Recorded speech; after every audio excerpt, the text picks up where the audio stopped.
Welcome to episode 9 of One Bottle Each, and thank you for being here. Today, my guest is my friend Jessica Dupuy. Jessica is based in Austin, Texas.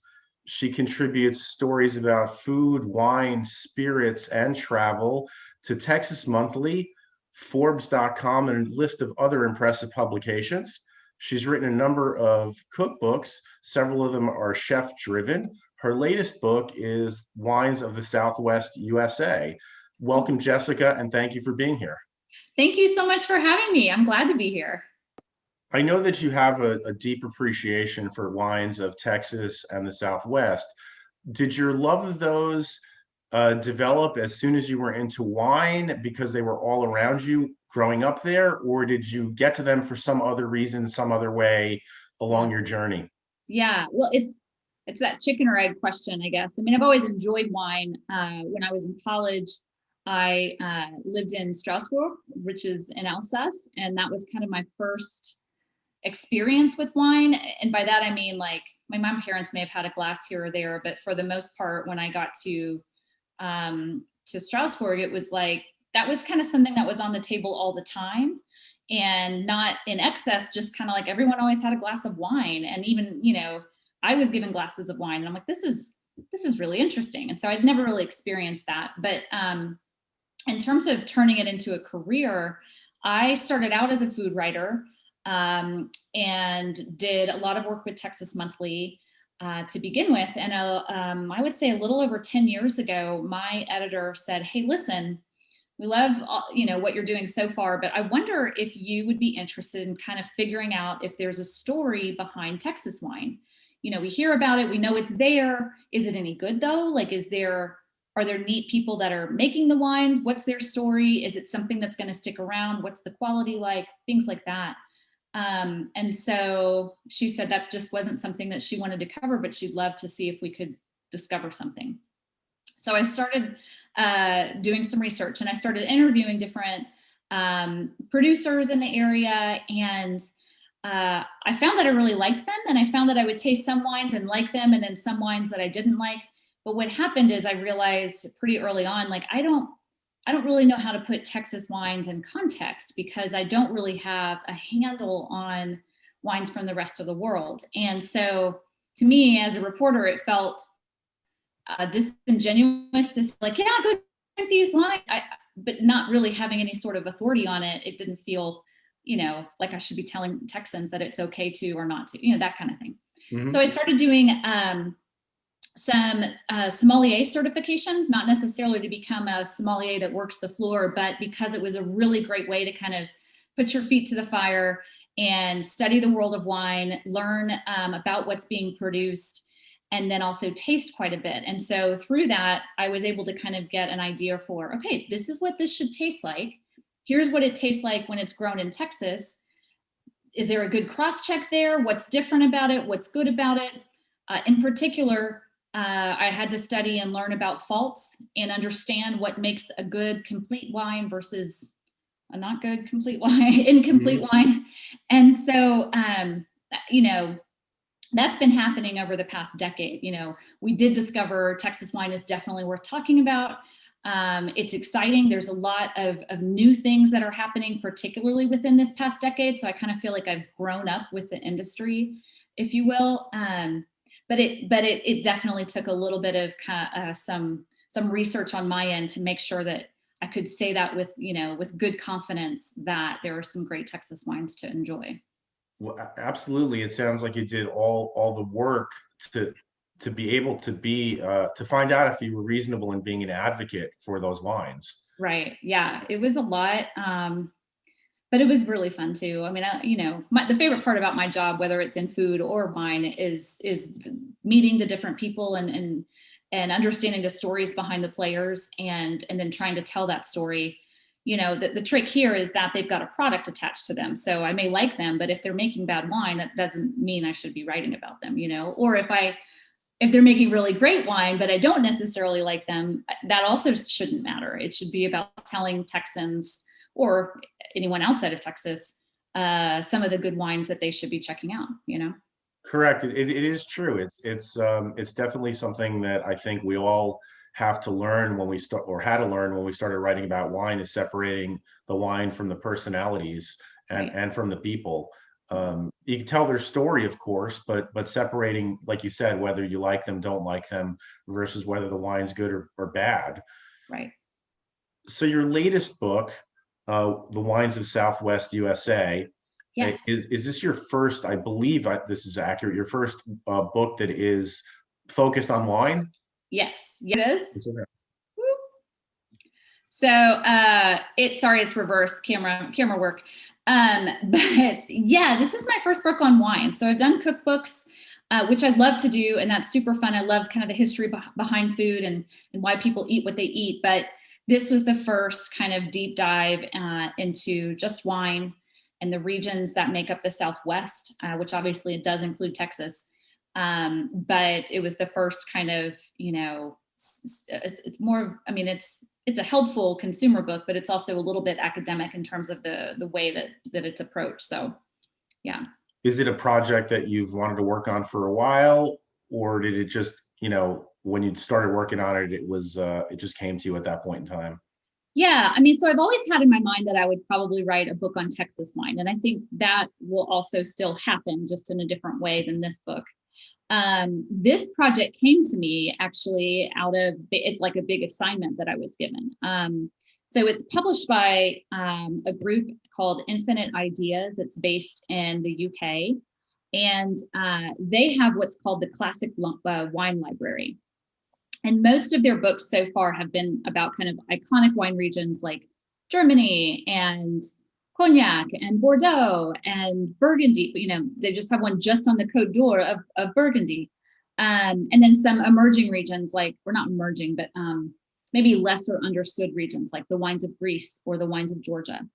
They have some New World books like New Zealand and South Africa was just released this year, but they've never really done anything on American wine. And so they're kind of focusing their attention on America, and they want to do kind of a series with a focus on the different states that are making wines. So they approached me and asked if I'd be willing to, because I've had experience with Texas for so long, and then I've also covered in smaller amounts Arizona and Colorado for some other articles that I've written. Mm-hmm.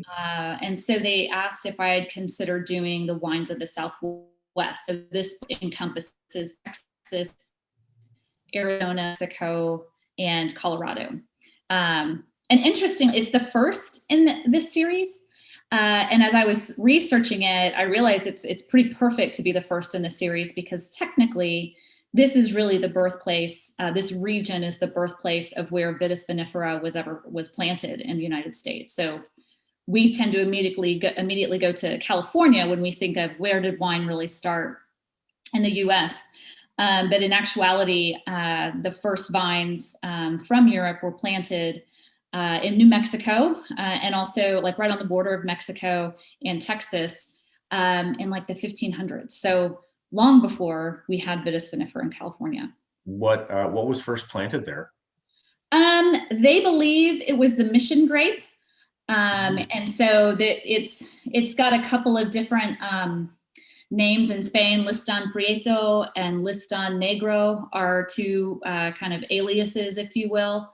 Not exactly a high quality grape. I think that it was something that at the time in the 16th century, the King of Spain said, "Here, take these. They're not like our high-end, high-priced grapes, but we know that to establish these missions that we want you to establish, that you're going to need to have sacramental wine. So y'all can go ahead and plant this.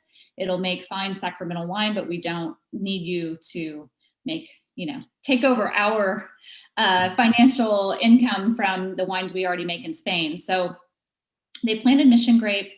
And at the time, there were also some native grapes growing around here. So Mustang is something that grows in Texas natively, and also New Mexico.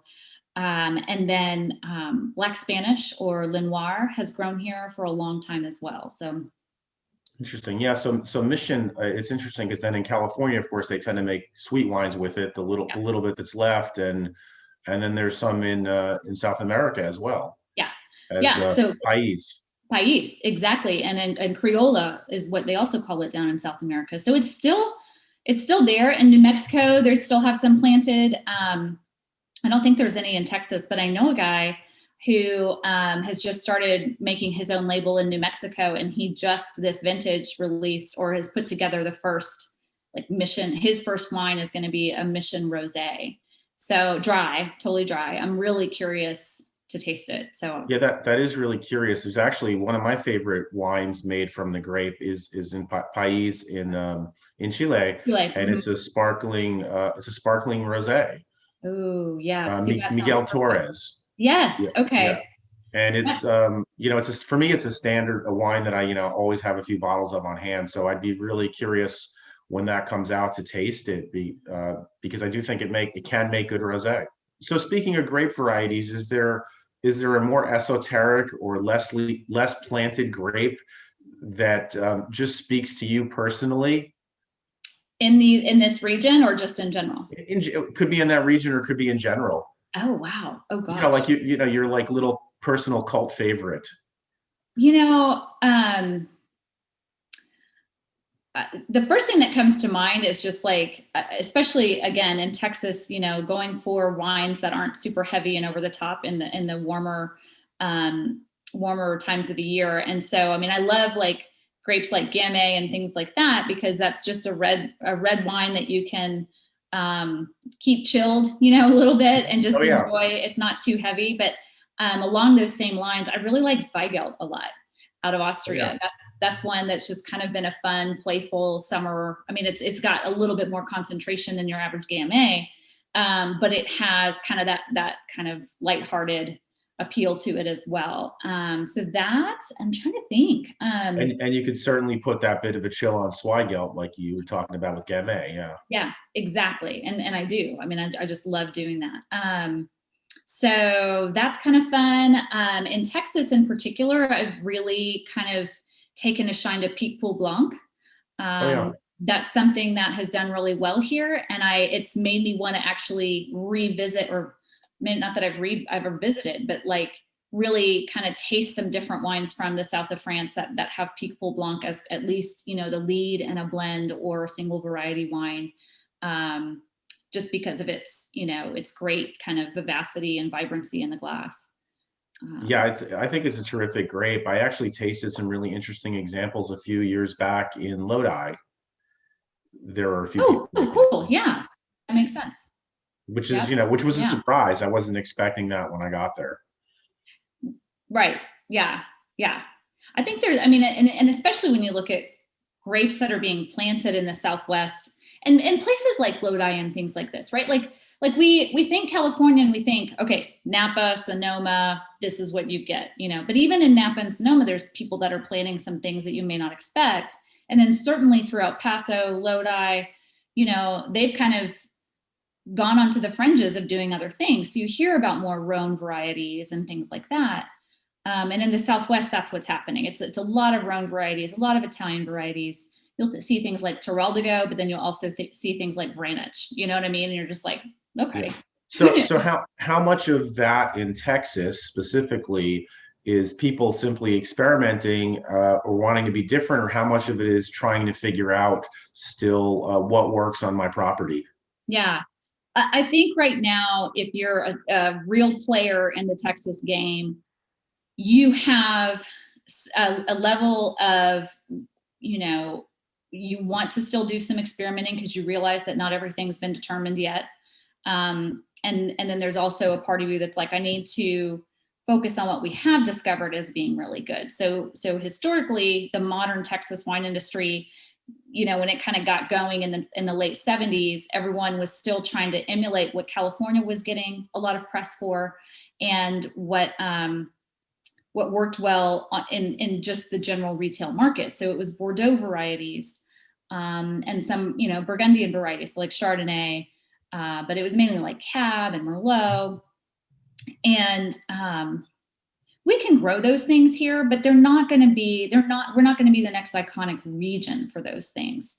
And so it wasn't really until more like the 1990s and moving into the next decades that people started to say, wait a minute, let's hold on a second. our climate, like just look at where we are on the latitudinal, longitudinal lines, right? Like what do we look like in other parts of the world? And so people started to think about the warmer parts of France and the warmer parts of Italy and Spain. So all along the Mediterranean, and even, you know, looking into places like Australia where it's warmer and the soils might be similar in our particular growing regions. And so that is where we started to see a departure from those standard Bordeaux varietals. And we started to look at grapes like Tempranillo and Montepulciano and Sangiovese and, you know, Grenache, Syrah, Mourvedre, things like that.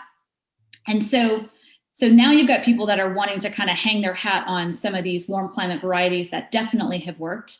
But then you also have those that are like, yeah, but there's still more to discover. You know, like it's okay to go with Viognier because someone did well with it in the 90s, but maybe that's not our star white grape yet. Let's not completely, you know, just do only that. Let's not fully buy in, but let's see what else is out there. Yes. So now you've got Picpoul Blanc or you've got Roussanne Marsanne, which, you know, in my opinion, I think the Roussannes from Texas are doing really well. And, you know, Viognier is kind of like, okay, sure, you know. Yeah. So, and that's the case, that's happening a lot in Arizona too. There's still a lot of discovery happening there. So I think there's got to be a balance. I think you're finding that, like I said, the key players or the people who are moving the industry forward are kind of doing a little bit of both. Mm-hmm. They're not trying to be, but I will say this, they're not trying to just plant something random because they visited somewhere and it tasted good. So they want to plant it because that's what they want to drink. We've kind of moved past I love Riesling from the Mosel, so I'm going to plant it. We're not the Mosel, right? So yeah, not close. Yeah. So people are at least, you know, definitely kind of using some analytical thought in terms of what they're putting in the ground. Great. Well, I think we should drink some wine. Oh, let's do it. Yay. So the wine you selected. Yes. Tell me a bit about it. We both selected Malbec, which is interesting since we didn't know what the other was picking when we each made our choice. It's true. Although I feel like, you know, we have some sort of like cosmic connection. You know, I had it doesn't surprise me that we both landed on Malbec, especially considering the last time I saw you was in the region where Malbec is grown now, like very popularly, right? So we were in Argentina a year ago. Absolutely, yeah. Yeah, so when planes were a thing. Yeah, when you could fly somewhere and not worry about catching bad things. Yeah. Well, so this is a Texas Malbec. This is from a producer named Pedernales Cellars, and they have been around. Technically, they've been growing grapes since the mid 1990s, and then they evolved kind of at the turn of the century to become their own winery. And so Malbec is, I don't know that I would say, it's like, as we've talked about kind of which grapes are going to be our star grapes and everything. Malbec is a grape that you don't necessarily associate as a warm climate grape. However, it does grow in Cahors, in the French Bordeaux region, but then also in Argentina, like we've discussed. And I think the way that you can look at Malbec here is because of the sun and kind of the solar radiation that it receives in Texas is what allows it to shine and do okay here or do well here. It doesn't gather the concentration that you would get from like Argentina in particular, right? Like that. What I was going to say is just tasting it, pouring it in the glass. It's incredible. It's got a lightness to the color. Mm-hmm. It's not deep and dark. And I would not, peg it as Malbec just looking at it. It wouldn't be one of my guesses. Yeah. And then tasting it, same thing is, there's just a lightness mm-hmm. and a delicacy to it that is not normally associated with Malbec. Yeah. And I think that's because we're thinking Argentina. And here is where I think Texas is a departure for American wine, as a lot of the growers and vignerons who are paying attention to our climate are letting the wines express themselves in much more of an old world character, because that tends to be how the grapes are reacting in the way that they grow. And so here, I would almost characterize this more like a French Malbec that you might find. There's an earthiness to it. There's this mushroom quality to it. There's fruit there. It's a lot of red fruit. So you have some savory herbs here. Yeah, exactly. But it's not like, I mean, we're going to get to Argentina here in a second, and I love the Malbecs from there, but it's just different, you know, and there's a smokiness to it. It tastes more, French to me. But you're right. I think that's totally fair. Yeah. Yeah. And this is around $40, I think. This is about $40. This is grown in the Texas High Plains, which is kind of a surreal place for people to think about. If you haven't been to Texas, that's fine, but we've clearly probably all seen a map of Texas, and you have that like tall tower part at the top, the north part of our state that we call the Panhandle. And so a town that is kind of the benchmark area there is Lubbock, Texas. Yeah. And that is actually where we grow like 2/3 of the grapes in the entire state. It's flat. It's where tumbleweeds are more prolific than anything else. It's a very strange growing environment, but it happens to be at a really high elevation for what you might expect from Texas. It's over 3,500 feet all the way up to 4,500 feet. And because of that, we can grow grapes like this there. When I was down there 2.5 years ago, it was one of the wineries we visited, and it was one of the ones that impressed me. I didn't specifically remember the Malbec. When you said that, I said, yeah, I think we tasted that at the time, but this is really impressing me now. And going back to a couple minutes ago, this is something that in the summer I wouldn't mind putting a light chill on, not too much, but it's got the freshness that I think that would really work. Yep. Yeah, I think so too. And I think that that's an important thing is you've got a producer here that's making wines that they know they're going to be selling in Texas. They're letting the grape do what it needs to do or do what it wants to do. But they've made a wine here that's completely appropriate for our climate. And it's going to be great for that person that wants a big steak or wants, kind of heavier fare, barbecue especially. But like you said, you could put a nice light chill on it and enjoy it. And it's just not too heavy. I'm looking right now real quick at the alcohol. I mean, it's 14.5%. So it's not a light and easy Gamay, right? But it does have this kind of approachable structure, and the tannins are nice and soft, but you kind of expect hope from Malbec. It's worth noting, some Petite Syrah, like 5% in this. And so I think that's kind of helped with some color as well. I would think so, yeah. I happen to love Petite Syrah is one of my favorite grapes. And it doesn't really, it probably is mostly for the color, and it's only, like you said, 5%. Yeah. It doesn't really sort of shine through it. The Malbec clearly shines through, but the alcohol also doesn't. I wouldn't have guessed tasting it, just like looking at the color. I would never guess Malbec. I would never guess 14.5 tasting this. Yeah, 13.5, sure. Exactly. Actually, that's why I was wanting to look. I was like, it feels so. Oh wait, it says 14.5. Maybe it's a misprint, but it doesn't feel hot. That's for sure. It definitely doesn't feel hot. So this is a really nice. A nice example of what Malbec can do here. And this is a 2017 vintage, which is worth mentioning because we're starting to see releases from that vintage of the red wines in Texas. And they're starting to say that might be one of the best vintages for Texas wine that we've had on record. So this is a wine that's kind of special right now and I have a couple bottles of it. So I've got this one right now, but I'm laying down a couple to see what happens for the next. Yeah. Well, I would imagine based on the structure of this wine and the acid that it would age really nicely. Yeah, I think so. Yeah. For, I don't know, certainly 8 to 10 years. Yeah. Right. That'd be my guess. Yeah. So, yeah. I'm glad you like it. It's always fun to share, a wine with someone that may not have been exposed to the region. Obviously you came down a couple of years ago. We had some tacos. It was great, but Always good to have tacos, which yes. this would go fabulously with, by the way. Oh yeah, I mean, this would be perfect. But yeah, it's always fun to kind of give people a little taste of a less known region. Yeah, absolutely. And thank you for choosing it. Here, one more question about Texas before we, virtually move to Argentina. Yeah. So for people watching this who are interested in Texas wines, do a lot of the wineries, ship out of state? Is there a Wines of Texas wine club that you're aware of? If people want to experiment with Texas wine, what should they do if they're other parts of the country?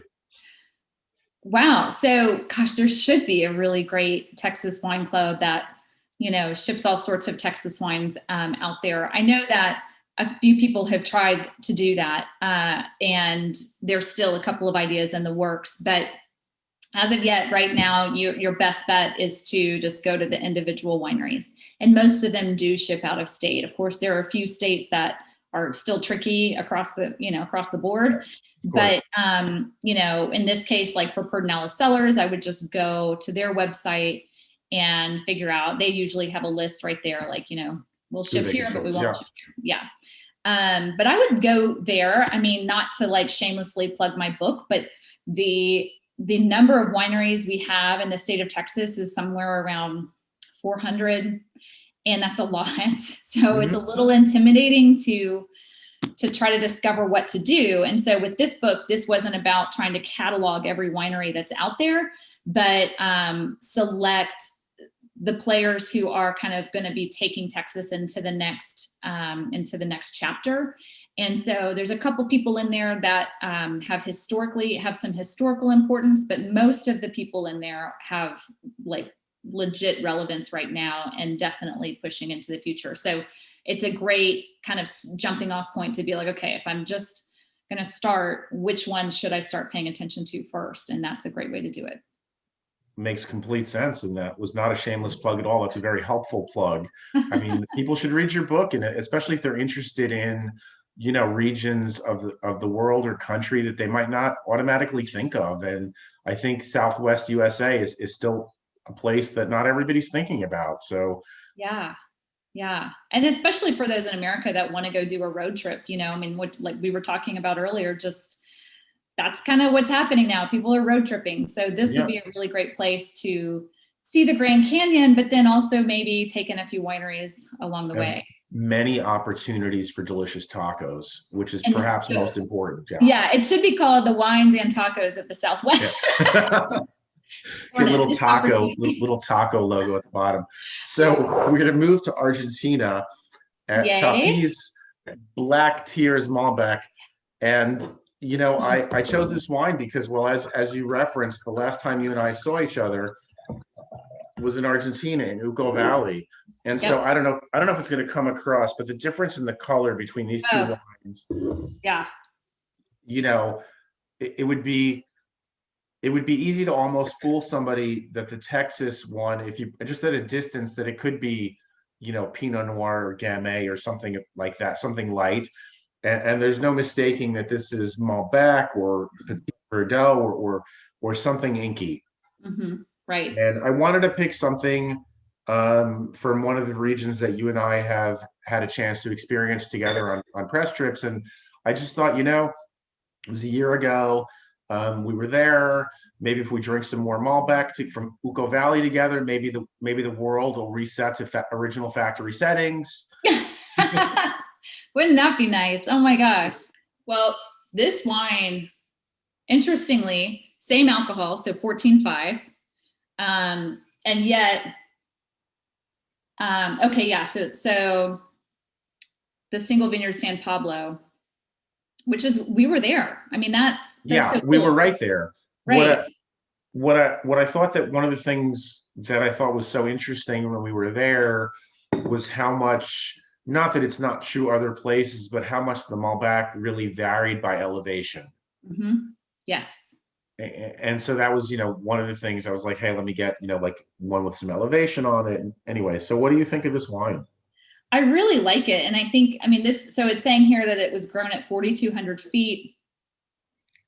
which is, right in those foothills of the Andes. And, Yeah. it's this wine has a lot of power. Again, I think it's definitely experienced some great sun, but and it's a little more fruit forward than like the Texas one, which I think has more earthy qualities to it. But on the palate, it's just a nice voluptuous wine. It's got some nice easy tannin, but then also some structure and complexity to it with herbs and like this kind of almost earthy component. I like it. They are amazingly different from each other. Incredibly different. I feel like this wine, and you kind of said it in your descriptors, but basically, I think this would please both, the novice wine drinker who just wants something very fruity and that is immediately pleasing, but then I think it's got enough depth to please more seasoned drinkers as well. Right. And it's worth mentioning the vintage. So it's a 2014, Mm-hmm. which to me says that this probably was a little bit more fruit forward at the beginning. But now that it's had some time to settle into that bottle, I mean, I was just trying to pay attention to the finish there, and it does have this nice grip to it. It's very integrated and kind of soft, but at the same time, like this has some good structure for sure. 2 years in entirely new French oak, and a year in bottle at minimum before release. So, so 3 years at least. But I mean, obviously, like you said, we're at 6 years. Yeah. But 6.5 really. Yeah, exactly. Yeah, you consider the Southern Hemisphere. Right. But this is kind of, I don't know, I think these two wines side by side are kind of what a great example of what's so fascinating about wine, and why those of us who chase wine all over the world do, because you've got the same grape here from two different places. And like you said, they couldn't be more different. Yeah. And they're both very good. Yeah. I mean, they really are. I think I am getting more similarities on the palate than I am in terms of the aromas and everything. And that's what's so fun is there's versatility in these grapes. And I think Malbec, there's two types. There's kind of the general public that just happens to love Malbec because it's affordable, and it's kind of like they're buying, your $10 to $15 versions. But then you've got kind of this premium level of Malbecs that are being produced that have a lot of nuance. And I think that's what was so eye-opening about going down there a year ago and experiencing those different growing regions, the different GIs that we saw. Yeah, and in some cases, in addition to elevation and the different GIs, you're also getting some old vine stuff in some cases. And so that is, it's one of those grapes. It's interesting. There's certain grapes you hear that talked about with, Zinfandel, Petit Syrah, Malbec, that, you don't hear, generally speaking, you hear it occasionally, but you don't really hear people talk about old vine Cabernet Sauvignon. Right. Yeah. Because usually with Cab, they're looking for, for yield. Yeah. For larger producers, right? Especially. Yeah. But so I should mention, this is about $45 on average. So they're also same alcohol. They're in the same financial ballpark, but other than that, they're kind of worlds apart. They really are. I think. I mean, I would say a huge difference here would be that oak treatment, because this the Texas one, it had 12 months of European and French oak, and I know that some of that was neutral. So definitely some new and some neutral. But this 100% new French, I mean, it's like that's where the voluptuous comes from. I think it's just a very nice textural wine, and I think that's because of that. I also do think it also, I mean, again, it's 6.5 years old now, but I think it's got quite a bit of time to it as well. Yeah.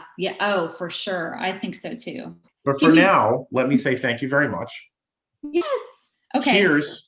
I'm going to double cheers you. Yes. Oh, I'm going to do the same then. Okay. Well, cheers. We can actually clink.